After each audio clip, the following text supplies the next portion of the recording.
Today on Close Calls. A drone camera searches the towering slopes of Broad Peak in the Himalayas. It's looking for a missing British climber. He left his team behind to try for a solo summit. There's been no sign of him since. Back at camp, his best friend is given the news. It was one of the liaison officers came up to me and said, "Hey Sandy, hate to tell you this, but Rick's gone missing and he's presumed dead." Broad Peak in the Himalayas. A British climber is missing, presumed dead. A drone cameraman searching for him spots a shape on the mountain. So that he's laying on his chest. He's hanging on his ice axe so that he's not moving around.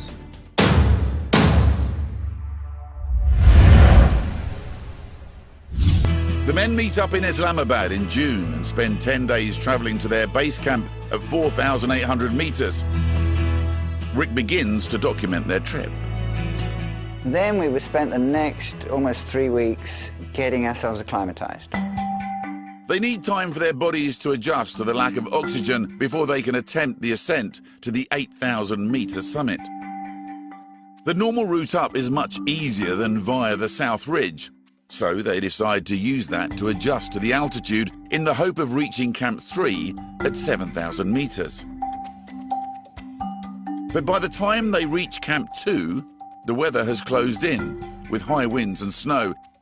It's not looking good for their attempt on the difficult new route. The forecast shows a brief window of good weather coming up. Casper and Stan decide they need more rest before continuing. So Rick and Sandy set off together on the 3-day climb, leaving them to follow on the next day. And we get to Camp 3 and the wind is screaming. And this is already the first day, which is supposed to be the day of good weather. The next morning, Sandy is still not acclimatised. He decides to return to base camp. But Rick is feeling fit and, with the others due to arrive soon, is ready to climb. On the way down, Sandy passes Casper and Stan, heading up. The pair continue up to Camp 3 to join Rick, who is still keen to climb. The forecast indicates an imminent spell of good weather. Rick seizes the opportunity. Stan agrees to go with him, and the pair leave camp at 10 the following night to give themselves maximum daylight hours at the highest points on the mountain. But within an hour, Stan, wanting to acclimatise further, decides to return to camp. Rick opts to continue alone and heads up the steep face. As I was continuing, there was a lot of self-doubt there. I want to be prepared to turn back if I felt things were getting out of hand in any way. But things were certainly going well enough for me to want to keep on going. Back at Camp 3, Casper and Stan agree to wait for him.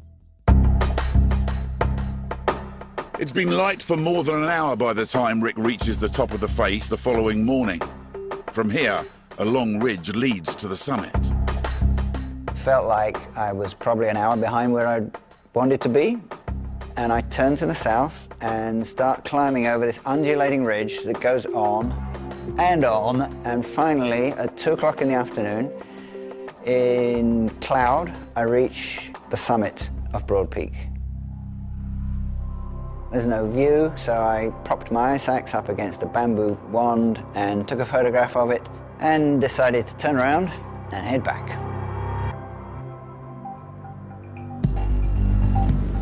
Back at Camp 3, Casper and Stan look out for him returning.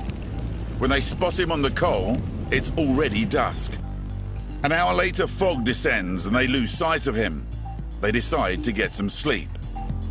Way above them, Rick has been climbing for 21 hours. He has little food or water. Wanting to get back to camp quickly, he makes a risky decision. I decided to take a shortcut. His aim is to rejoin the main route near a section of rope fixed along the path by previous expeditions. But as he descends, the icy face becomes increasingly steep. I have to turn around and face inwards. It's like climbing a ladder backwards. Planting my ice axe in the snow and ice, kicking my feet in as I go down, move my ice axe down, move my feet down. But I don't get back onto the line of the fixed rope. He's heading straight into disaster. I step onto some snow that just collapses underneath my feet.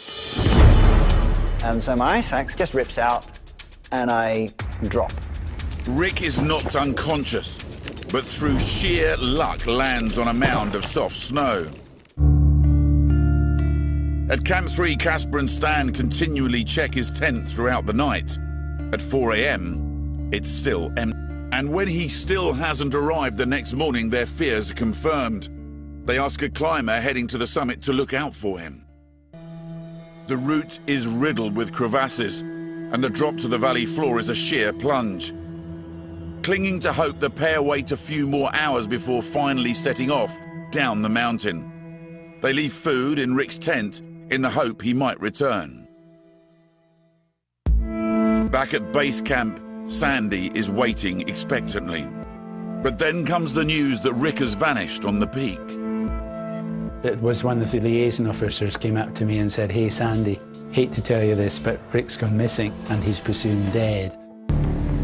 Experienced climber Rick has gone missing overnight after leaving his friends in order to attempt a solo summit in the Himalayas.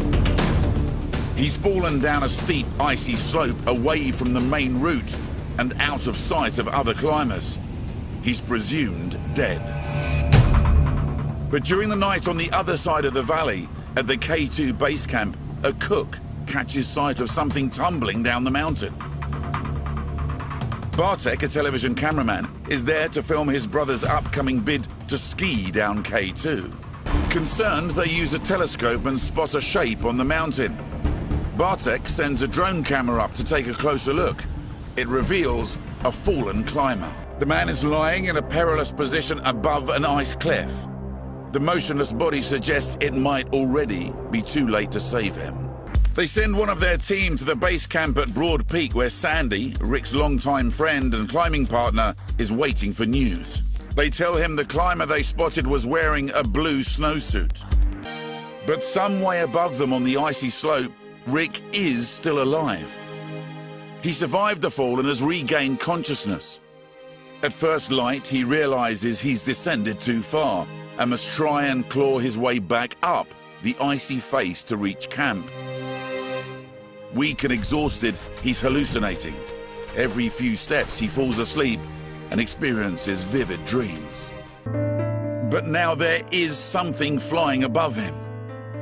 As the weather clears, cameraman Bartek sends the drone back up the mountain, back to check on Rick. This time, he's definitely not dreaming. The drone isn't recording sound but can follow his progress, and Rick is just relieved someone is watching over him. But he's still in grave danger. At base camp, Sandy is trying to organize a rescue by helicopter. It's too late in the day to reach Rick by chopper. He's on a treacherous slope. Any team trying to reach him on foot will need to be at the top of their game and have specialist equipment. Then Sandy gets some good news. Well-known, highly experienced climber Dan Mazur is on his way up to Camp 3. Sandy contacts him to explain Rick's predicament. Dan said, "Well, I'm halfway up the mountain and I've got three or four Sherpas with me, so we'll try and hurry up, and if you've still got daylight, then we'll nip across and see if we can help Rick." One of the Sherpas with Dan is Tenzi. He's worked in these mountains for 16 years. Once they know the information where the Ricky was, Tenzi himself with other two climbers, including Dan Mazur, they went to look Ricky. When Dan and his group reach Camp 3, there's only an hour and a half of daylight left. Bartek sends his drone back up to lead two of the mountain guides, accompanied by Tenzi, towards Rick's position. This is his footage. From Camp 3, they start their hike towards that place where Ricky was. Rick can be seen slowly working his way back up the mountain. Suddenly, I can also see two guys moving up towards me, and the feeling was amazing. I mean, I instantly knew that I was going to be fine. Once they locate Ricky, they start fix the rope like 80 meters to cross that blue ice, and they clip Ricky in the rope, and they slowly drag him towards them.